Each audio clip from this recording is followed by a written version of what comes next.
morning, Danger Coast here, and we're in Jolla Cove, San Diego, California. And we drove 200 miles to jump in the water with these bad boys.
just got done doing our 2 dives in La Jolla Cove.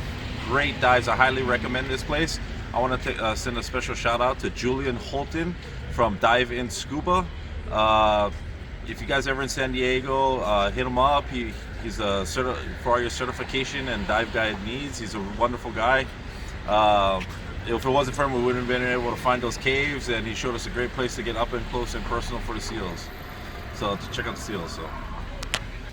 So these are some trash that we picked out of the water on our dive. We got some sunglasses, some type of nipple thing. We got some piece of can. I also found lead weight. So doing our part to clean up the ocean and make sure that we leave it a better place than we found it. Surprisingly, for the amount of snorkelers and the amount of kayakers and people that do come to this spot, that there wasn't more trash. Usually you find a lot.